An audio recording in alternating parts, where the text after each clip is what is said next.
चलिए दोस्तों, good morning आप सभी को। आज हम एक नए टॉपिक को पढ़ने वाले हैं जिसमें एनसीएफ 2005 है और एनसीएफ 2023 है। ठीक है, यहाँ से क्वेश्चन आपको ज़रूर सी टेट में देखने को मिलते हैं और मैं सिर्फ इस यहाँ पर की नोट्स ही लेकर आया हूँ। इसमें केवल जो मेन मेन पॉइंट्स है जिसको हमें याद करना ही करना है वही लेकर आया हूँ। ठीक है, तो देखिए सबसे पहले हम देखते हैं एनसीएफ 2005। इसको देखने से पहले आप लोग अगर नए हैं तो यूट्यूब चैनल को ज़रूर सब्सक्राइब करें और ऐसे ही छोटे छोटे वीडियो पढ़ने के लिए फॉलो ज़रूर करें। चलिए देखिए, एनसीएफ 2005, एनसीएफ का जो फुल फॉर्म है वो है नेशनल करिकुलम फ्रेमवर्क। क्या है? National curriculum framework.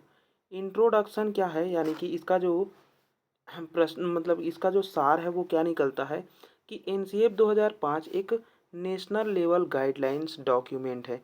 क्या है? एक नेशनल लेवल गाइडलाइन डॉक्यूमेंट्स है।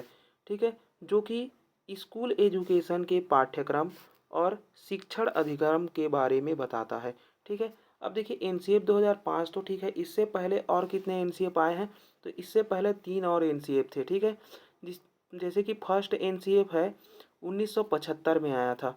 यह जो है मुख्य फोकस इसका क्या था? ईवीएस पर था, यानी कि पर्यावरण अध्ययन पर था। फिर दूसरा जो एनसीएफ आया था 1988 में, इसका जो मुख्य उद्देश्य था कि बच्चे को हम प्ले योजना यानी कि खेल विधि से उसको अधिगम कराएंगे। ठीक है, फिर जो थर्ड एनसीएफ आया था 2000 में, उसका मुख्य उद्देश्य था कि बच्चे की बाल केंद्रित शिक्षा यानी कि बाल केंद्रित जो पद्धति है वो 2000 से स्टार्ट हो गई। फिर एनसीएफ 2005 अभी हम पढ़ने वाले हैं और एनसीएफ 2023 इसके बाद हम पढ़ेंगे। ठीक है, तो देखिए सबसे पहले अब देखिए एनसीएफ 2005 के जो अध्यक्ष हैं, ठीक है, इसको आपको याद करना ही करना है कि एनसीएफ 2005 का जो अध्यक्ष है वो है प्रोफेसर प्रोफेसर यशपाल शर्मा। ठीक है, और एमएचआरडी के द्वारा जो ये डॉक्यूमेंट है एनसीएफ 2005 ये बना है। ठीक है, यानी कि इसके अध्यक्ष कौन है अगर पूछेगा तो प्रोफेसर यशपाल शर्मा। और जो एनसीएफ 2005 है इसका गठन जो है वह प्रोफेसर यशपाल शर्मा और उसकी कमेटी के साथ में और एमएचआरडी है ना, ये तीनों कर मिल करके क्या बना है? इस डॉक्यूमेंट्स को बनाया है। ठीक है, सदस्य कितने थे इसमें? तो 38 सदस्य थे। संचालन समिति के 35 सदस्य थे और एनसीईआरटी के कितने थे? 3 सदस्य थे। ठीक है, ये भी आपको याद करना ही करना है। फिर आता है एनसीएफ 2005 के निर्माण की जो स्वीकृति है वो किसने दी है? तो कैब के द्वारा मिली थी। किसके द्वारा मिली थी? कैब के द्वारा। इसको बोला जाता है केंद्रीय एडवाइजरी बोर्ड ऑफ एजुकेशन, यानी कि central advisory board of education बोला जाता है। इसके द्वारा एनसीएफ 2005 को क्या मिली थी? स्वीकृति मिली थी। फिर आता है एनसीएफ 2005 को राष्ट्रीय शिक्षा नीति 1986 और 1968 और 1986 के आधार मानकर के तैयार किया गया है। अब जो ये राष्ट्रीय शिक्षा नीति आया अभी हम पढ़े नहीं है, इसको भी हम आगे पढ़ने वाले हैं। ठीक है, तो अभी इतना ही जानिए कि एनसीएफ 2005 जो है वह राष्ट्रीय शिक्षा नीति 1986 और 1968 इन दोनों को आधार मान करके क्या किया गया है? तैयार किया गया है।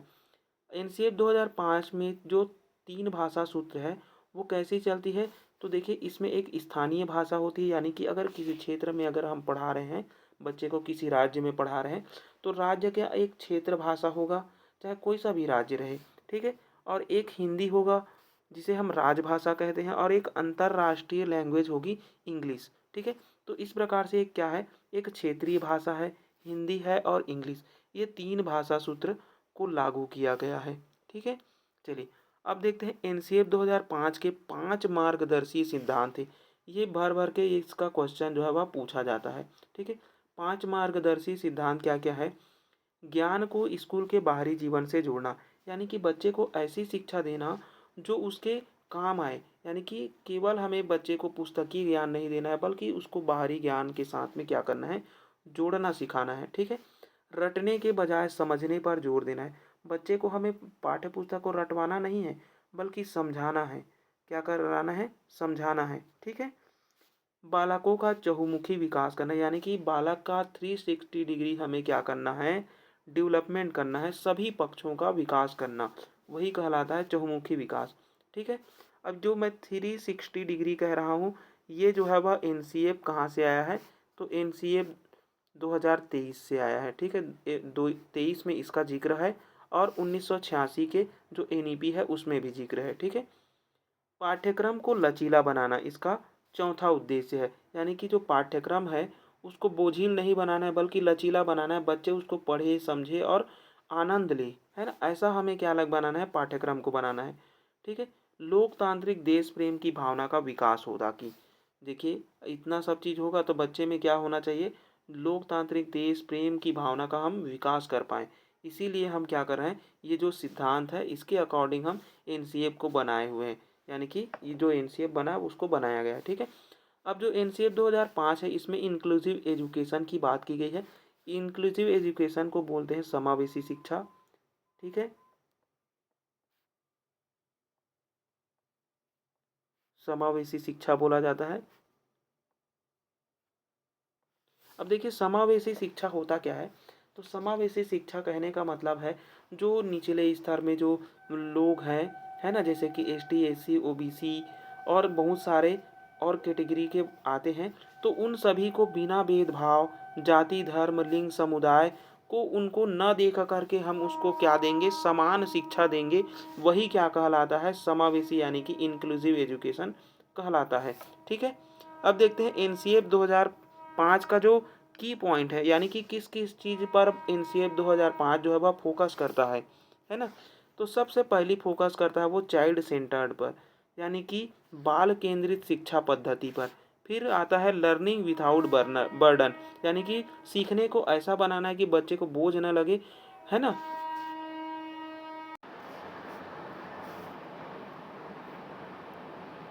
फिर तीसरा जो मुख्य पॉइंट है वो है एक्टिविटी बेस्ड।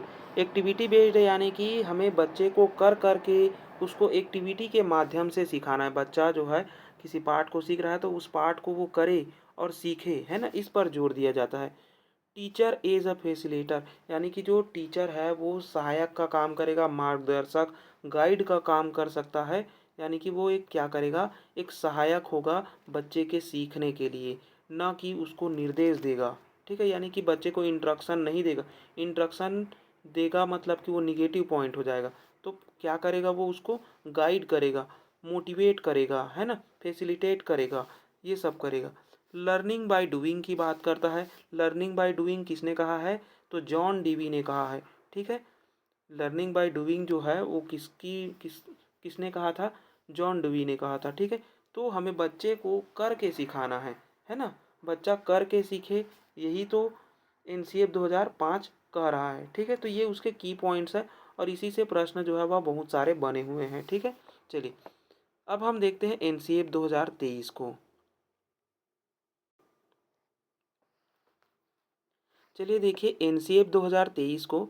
अब देखिए एनसीएफ 2023 क्या कहता है, ये भी नेशनल करिकुलम फ्रेमवर्क है। मतलब कि 2005 में अगर कोई भी चीज़ जो है वह कमियां रह गई थी या किसी चीज़ में सुधार किए करने की आवश्यकता थी, तो उसको सुधार करके एनसीएफ 2005 को 2023 बनाया गया है, ठीक है। देखिए इसको पब्लिश्ड कब किया गया है, देखिए पब्लिश्ड बाय एनसीईआरटी, यानी कि एनसीईआरटी के द्वारा एनसीएफ 2023 को पब्लिश किया गया था 23 अगस्त 2023 को, ठीक है। 23 23 याद रखेंगे और अगस्त को याद रखेंगे, ठीक है। तो 23 अगस्त 2023 को इसको क्या किया गया था, पब्लिश किया गया था।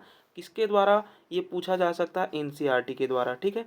एनईपी 2020 के दिशा निर्देश पर आधारित है, यानी कि एनसीएफ 2023 किसके दिशा निर्देश पर आधारित है, ये पूछेगा, प्रश्न बनेगा तो एनईपी 2020 के दिशा निर्देश पर आधारित है, ठीक है।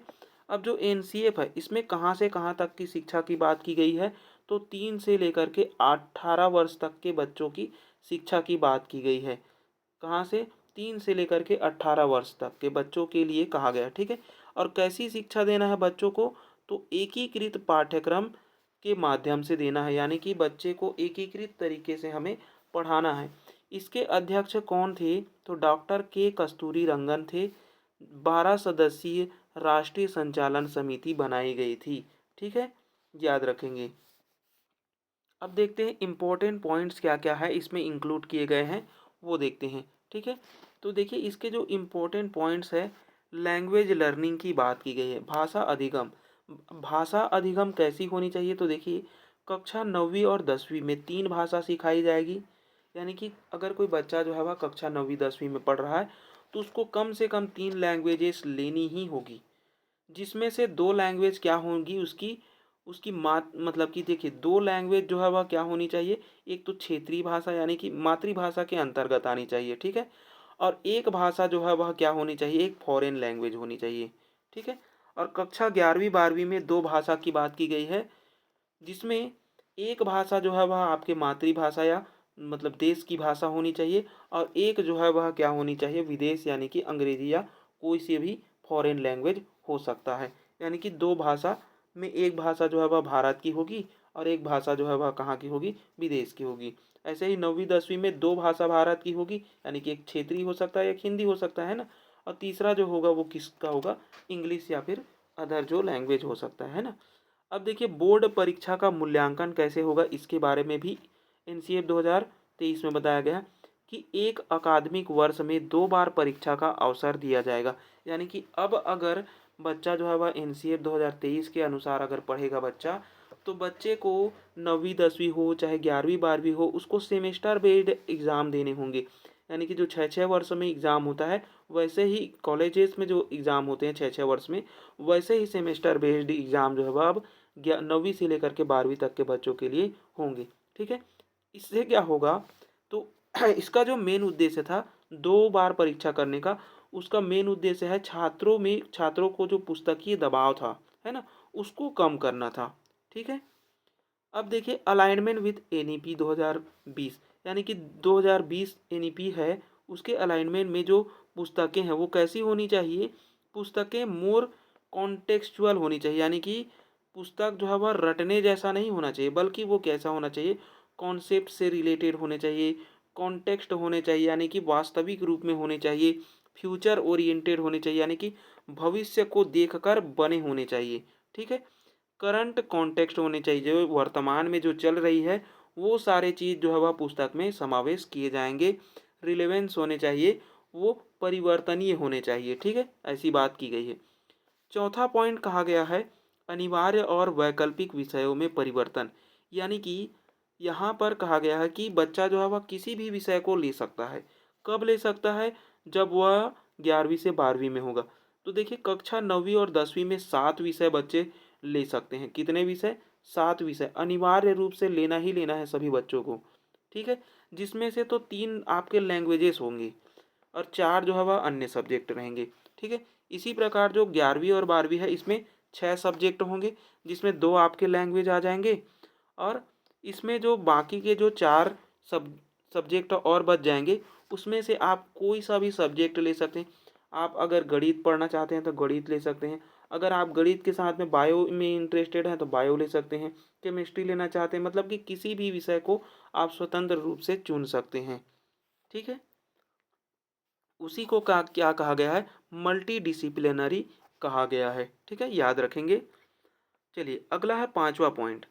देखिए 5वां पॉइंट क्या है, छात्रों के लिए लचीलापन और विकल्प। यानी कि छात्रों को जो लचीलापन देना है, विकल्प देना है, एक से अधिक विषय चुनने की इसमें क्या थी, आज़ादी थी, ठीक है? पाठ्येतर गतिविधियां या पाठ्यक्रम संबंधी तथा व्यावसायिक एवं अकादमिक विषयों के बीच कोई भी विभाजन नहीं होगा। यानी कि पहले क्या था कि गणित वाले जो है वह बायो नहीं पढ़ सकते हैं, बायो वाले गणित नहीं पढ़ सकते, है ना, गणित बायो वाले आर्ट्स नहीं पढ़ सकते। तो इस प्रकार से क्या था, सब्जेक्ट जो है वह विभाजित था। तो अब ऐसा नहीं होगा, सब्जेक्ट कैसे होंगे, एकीकृत होंगे, क्योंकि मेन फोकस क्या है कि 3 से लेकर के 18 वर्ष के बच्चों को हमें कैसी शिक्षा देनी है, एकीकृत शिक्षा देनी है। इसीलिए ये पॉइंट कहा गया है कि अब कोई भी विभाजन रेखा नहीं होगी किसी भी विषय और किसी भी पाठ्यक्रम और किसी भी सिलेबस के अंतर्गत, ठीक है? प्रदर्शन आधारित मूल्यांकन होगा। कैसा मूल्यांकन होगा, प्रदर्शन आधारित। बच्चे के अब प्रदर्शन को देख करके हम मूल्यांकन करेंगे, न कि बच्चे के देखिए पहले क्या होता था कि ये बच्चा जो है वह मेरे से ज़्यादा बात करता है या मेरे से ज़्यादा इंटरेक्ट करते रहता है, तो मैं इसको 2-4 नंबर ज़्यादा दे दूँ। तो अब ऐसा नहीं होगा, अब हम बच्चे स्कूल में जैसा प्रदर्शन करेंगे उसके अनुसार हम उसको मूल्यांकन और अंकित करेंगे, ठीक है? फिर बात की गई है पर्यावरण शिक्षा पर जोर दिया गया है, यानी कि पर्यावरण शिक्षा पर जोर दिया गया है, ये बात याद रखेंगे। एनसीएफ 2023 में जो 5+3+4 जो संरचना थी एनईपी 2020 की, उस संरचना का समावेश इसमें भी किया गया है। ठीक है, आठवां क्या है, आठवां जो पॉइंट है करिकुलर एरियाज। देखिए करिकुलर एरियाज कहने का मतलब है कि जो हमारा विषय है ना, हम जब 9वीं में प्रवेश करेंगे तो हमारे पास क्या होंगे, मान के चलो कि 8 करिकुलर एरियाज हैं। ठीक है, ये एरियाज 8 करिकुलर एरियाज हैं, तो उन करिकुलर जो एरियाज हैं 8 अलग अलग विषय हैं, तो उन विषयों को के भी दो दो भाग हैं। ठीक है, जिसको इसेंशियल कोर्स कहा गया है। ठीक है, मतलब कि 8 तो विषय हैं और सभी 8 विषयों के क्या है, मतलब कि हर विषय के दो अलग अलग क्या है और उप विषय हैं, यानी कि कोर्स हैं। ठीक है, तो कितने, 8 करिकुलर एरियाज और 16 इसेंशियल कोर्स, ये याद रखेंगे। इतने बच्चे को कक्षा 9वीं से लेकर के 12वीं में पढ़ने हैं। अब देखिए एक है 5 परत। 5 परत की बात की गई है, लेयर्स की बात की गई है, 5 लेयर्स की बात करी गई है, जिसमें सबसे पहला आता है फिजिकल लेयर। फिजिकल लेयर, दूसरा आता है लाइफ फोर्स एनर्जी लेयर, तीसरा आता है माइंड लेयर, और चौथा आता है इंटेलेक्चुअल लेयर, और पांचवा आता है इनर सेल्फ, यानी कि आनंदमय कोष। तो इस प्रकार से कितने कोष की बात की गई है, तो 5 कोष की एनईपी 2023 में बात, सॉरी, एनसीएफ 2023 में बात की गई है। ये बात मोस्ट इंपॉर्टेंट है, याद रखेंगे। ठीक है, अब देखिए अगला है पंचादी। देखिए अब ये पंचादी क्या है, ये एग्जाम में बना हुआ है ईएमआरएस में। ठीक है, ईएमआरएस में ये एग्जाम में आया हुआ था क्रम जमाने के लिए। ठीक है, तो इसमें क्या है, सबसे पहला जो निम्न स्तर है वो है अदिति, फिर आता है बोध, यानी कि सबसे पहले इंट्रोडक्शन करेगा, या सॉरी इंट्रोडक्शन देंगे, फिर बोध यानी कि बच्चे का कॉम्प्रिहेंशन या फिर उसको अंडरस्टैंडिंग, है ना। फिर बच्चा जो है, अगर इन हमने बच्चे को कोई इंट्रोडक्शन दिया, बच्चा उसको अंडरस्टैंड करेगा, बोध करेगा, यानी कि उसको उस चीज़ को समझेगा, फिर उसको क्या करेगा, प्रैक्टिस करेगा, अभ्यास करेगा, फिर उसको क्या करेगा, अभ्यास करने के बाद में उस चीज़ को वो प्रयोग करेगा, और प्रयोग करने के बाद में वो क्या करेगा, दूसरों को बताएगा। तो इस तरीके से क्या हो जाएगा, प्रसार हो जाएगा। यानी कि सबसे पहले टीचर जो है वह इंट्रोडक्शन देगा, बच्चे उसको समझेंगे, यानी कि बोध स्तर में चला गया, फिर उसको प्रयास मतलब अभ्यास किया जाएगा, फिर क्या होगा एप्लीकेशन, फिर क्या आ जाएगा हमारा उसका प्रसार करना। ठीक है, तो ये पंचादी जो है वह इंपॉर्टेंट है, ईएमआरएस में अभी अभी करंट में 2025 में बना हुआ था। चलिए दोस्तों, तो आज के लिए इतना ही। अच्छा लगे तो लाइक शेयर एंड सब्सक्राइब जरूर करें, और ट्रेन के आवाज़ को मैं कम नहीं कर सकता, क्योंकि यहाँ पर मैं जहाँ रहता हूँ वो कॉलोनी है, रेलवे कॉलोनी, तो यहाँ पर ट्रेन की आवाज़ जो है वह मतलब ट्रेन आती जाती रहती है, तो उसका आवाज़ आ ही जाता है। ठीक है, बंद करने की कोशिश करता हूँ लेकिन आ ही जाता है। ठीक है, तो उसको आप लोग निगलेक्ट करके चलेंगे। ठीक है, और ऐसे ही पढ़ने के लिए चैनल को सब्सक्राइब करें। अब हम कल पढ़ने वाले हैं कुछ इसी को और देखेंगे, है ना। एनईपी को देखेंगे 2020 को, और एक है आरटीई एक्ट 2009, है ना। ये दोनों से भी क्वेश्चन जो है वह पूछे जाते हैं, मतलब कि इन चारों से लगभग लगभग 3-4 क्वेश्चन आपको देखने को मिल जाते हैं। ठीक है।